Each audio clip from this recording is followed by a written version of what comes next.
Pengenalan. Definisi warisan budaya UNESCO 2003. Warisan budaya merangkumi warisan ketara seperti bangunan, tapak sejarah, manakala tidak ketara seperti adat, bahasa dan muzik. Contoh warisan ketara seperti Kubu Brok sebagai simbol sejarah kolonialisme dan perjuangan komuniti tempatan di Sarawak. Identiti budaya komuniti menurut Hall 1990 mengatakan bahawa warisan membentuk identiti kolektif melalui pengalaman sejarah dan budaya yang dikongsi bersama. Menurut Syed Zainul Abidin 1995 pula, pemeliharaan warisan merupakan proses menjaga, memelihara dan memulihkan warisan secara sistematik. Fokus kepada keaslian dan bukan sekadar kecantikan, termasuk kerja konservasi, pembaikan dan penyesuaian. Seterusnya ialah latar belakang kajian. Kubu Brok terletak di Nangga Meluan Julau Sarawak yang dibina semasa era pentadbiran keluarga Brok dalam tahun 1935 dan siap sepenuhnya dalam tahun 1938. Kubu Brok membawa nilai sejarah yang signifikan seperti memahami dinamika kuasa, hubungan sosial dan evolusi masyarakat luar bandar di Sarawak walaupun kedudukannya agak terpinggir dari tumpuan umum. Saya, Farsha bin Wahidah Rahim, nomor metrik 104118, akan meneruskan dengan bahagian persoalan kajian. Terdapat 3 persoalan kajian, iaitu pertama, adakah peninggalan warisan sejarah iaitu Kubu Brok mampu memberi pengajaran kepada masyarakat? Kedua, apakah usaha pemeliharaan Kubu Brok yang telah dilakukan sebagai salah satu tempat bersejarah? Dan yang ketiga, adakah sejarah peninggalan pemerintahan Brok memberi kesan terhadap pembangunan komuniti tempatan di Julau dari aspek sosial dan ekonomi? Terdapat 3 objektif yang ingin dicapai. Pertama sekali, mengenal pasti pengajaran sejarah peninggalan Kubu Brok kepada masyarakat. Kedua, mengkaji usaha pemeliharaan Kubu Brok sebagai tempat bersejarah. Ketiga, menganalisis kesan peninggalan sejarah pemerintahan Brok terhadap pembangunan komuniti tempatan di Julau dari aspek sosial dan ekonomi. Seterusnya, kajian literatur. Menurut kajian oleh Pringle 1970-an, pihak Brok membina Kubu sebagai pusat pentadbiran luar bandar. Yang kedua, selain itu, Kubu turut digunakan untuk menyimpan barang rampasan, mengutip cukai, menyelesaikan pertikaian antara kaum dan sebagai tempat masyarakat mengadu masalah. Yang ketiga, Kubu di Nangga Meluan berfungsi dengan cara yang serupa. Kedudukannya di antara Sungai Julau dan Sungai Meluan membolehkan pengawasannya berkesan ke atas pergerakan masyarakat Iban serta perdagangan hasil hutan seperti rotan dan lam. Seterusnya, metodologi kajian. 2 kaedah pengumpulan data iaitu kualitatif dan kuantitatif. Temu buah kualitatif, kami mendapat 4 informan penduduk Julau dan kami melakukan secara bersemuka atau dalam talian melalui WhatsApp dan Google Meet. Tujuan untuk mendapatkan maklumat relevan, jujur dan tepat. B. Soal selidik kuantitatif. Kami mendapat 100 responden yang berumur 18 tahun ke atas.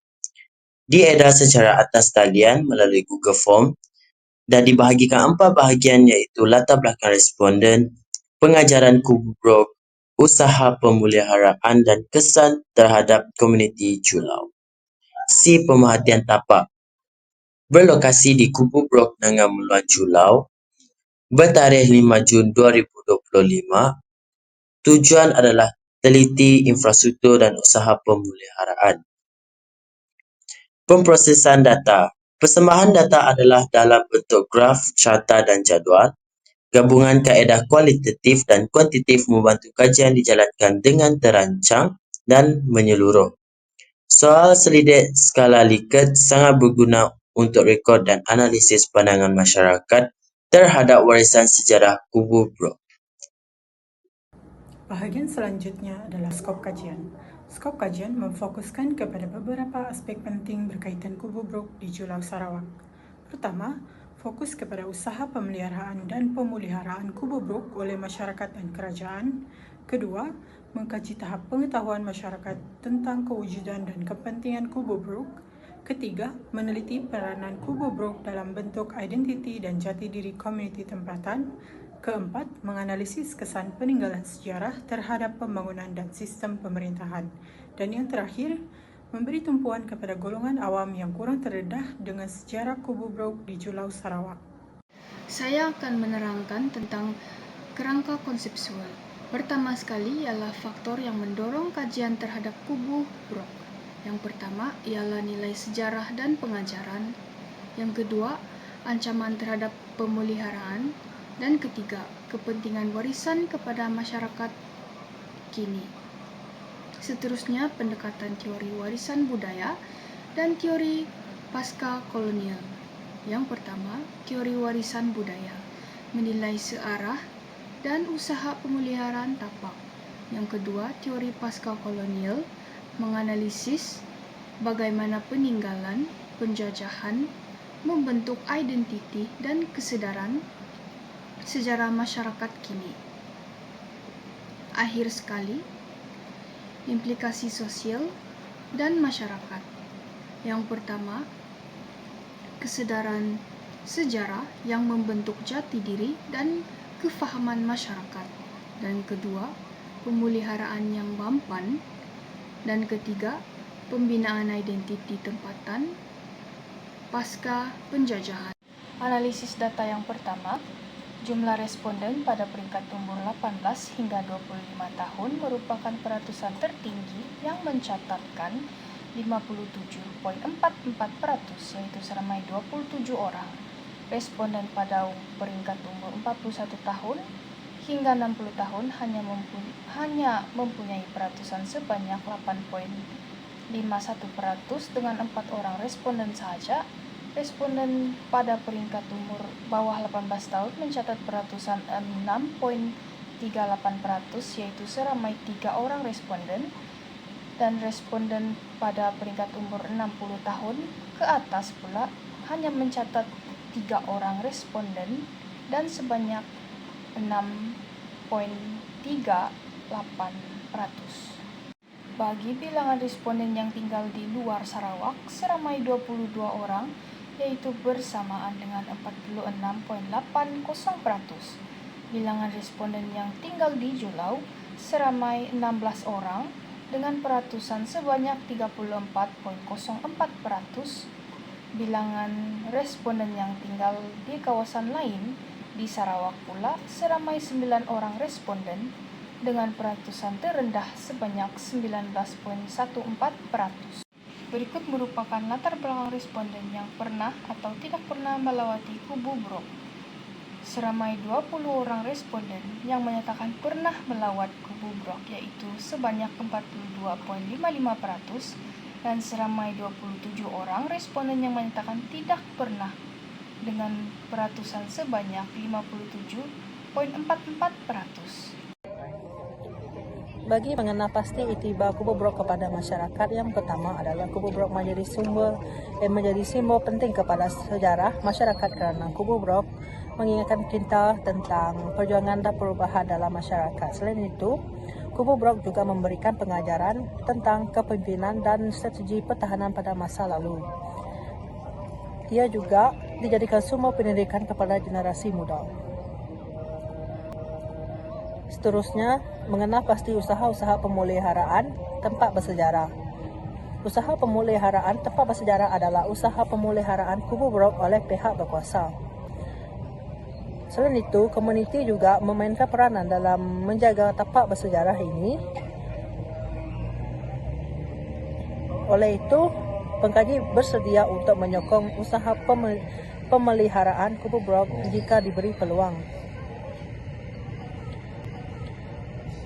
Akhir sekali, menganalisis kesan peninggalan sejarah pemerintahan Brok terhadap pembangunan komuniti.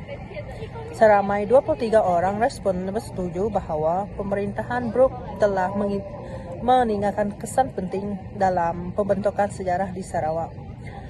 Seramai 21 orang responden bersetuju bahawa nilai pentadbiran dan struktur pemerintahan Brooke masih dapat dilihat dalam sistem masyarakat kini.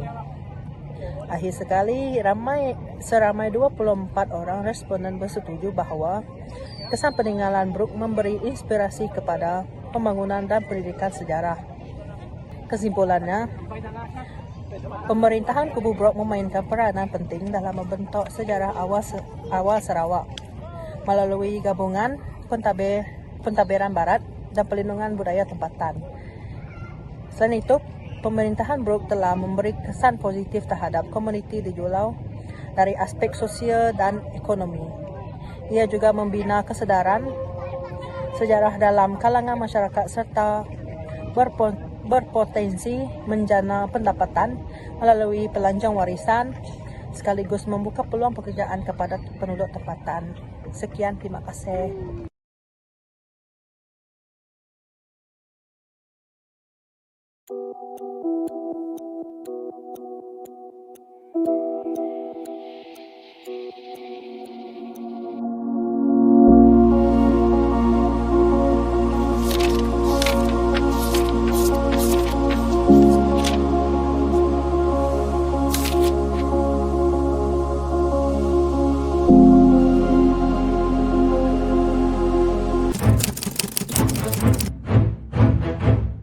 Well, after 4.5 years' absence, Raja Brooke and his wife returned to their people amid great scenes of rejoicing. This unique dynasty is nearly at an end, and Sarawak is about to begin a new period of development with British help and under British protection.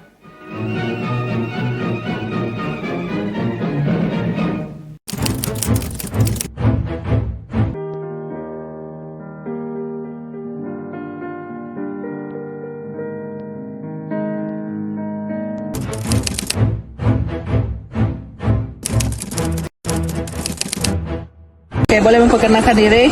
Nama saya dengan Lantanya Anadona. Umur saya baru 21 tahun. Apa tujuan pembangunan Kubu pada masa itu? Pembangunan Kubu ini pada masa dulu untuk pertahanan tentera. Apakah peristiwa penting yang terjadi di kita Kubu ini? Setakat yang saya tahu, dulu orang tua pernah banyak tahu yang Kubu Brooke ini pernah menjadi sekolah pada zaman dahulu. Seperti yang Anda lihat dekat belakang saya, itulah keadaan Kubu Brooke sekarang nih. Ia bertambah makin baik sebab sudah direnovate ataupun dibaiki. Boleh tengok dekat belakang, itulah Kubu Brooke Nangga Meluan. Oke, boleh memperkenalkan diri. Nama saya Stevaroni dan umur saya sekarang 21 tahun. Pada masa kini, kubu ini sekarang digunakan sebagai tempat rekreasi untuk pelancong-pelancong yang datang dari jauh, dan kubu ini merupakan satu destinasi pelancongan yang paling ketara dekat Sarawak lah. Perkenalkan diri Anda. Oke, nama saya Marantana Ume dan umur saya 20 tahun. Mengapa penting untuk generasi muda mengetahui tentang warisan seperti ini? Kepentingan yang dapat saya kena pasti, satu, ia sebagai tarikan pelancong di mana setiap kali musim perayaan ataupun cuti-cuti sekolah, ramai ibu bapa yang membawa anak-anak mereka untuk datang melihat warisan sejarah yang kita ada. Oke, yang seterusnya, ia juga boleh dijadikan sebagai bahan untuk generasi muda yang akan datang untuk belajar. Kerana mereka boleh melihat dengan mata mereka sendiri dan mereka boleh masuk ke dalam untuk melihat benda yang masih ada di dalam sana. Sebut nama dengan umur dek. Nama aku Imelda Ngajar Kimuat, umur aku 50 tahun. Masa Iban. Okey. Sampai pakai subah Miriam segini di ke tanya orang sebab dah lihat tahu berkubur aban Miriam lihat tahu nadai tanya ke aban nak keras mayang lihat tahu. Okey, selamat petang. Hai, petang. Sila memperkenalkan diri Anda. Saya kesini Simba Ada Langit, berbangsa Iban, berumur 23 tahun. Ya, memang ada. Contoh? Contoh ya, pada tahun yang lalu dah, kita orang pernah, sekolah SK Negeri Meluan dekat sana sini, sini sendiri, mereka pernah mengadakan lawatan dan mereka pun pernah menelusuri kawasan tersebut dah, Kubu Brok dah. Lepas tu ada juga mereka mengadakan perkemahan di kawasan setempat. Kepada saya itu adalah untuk menerapkan dan membiarkan mereka untuk menelusuri kawasan itu dan mempelajari sejarah-sejarah yang ada dalam kubur tersebut.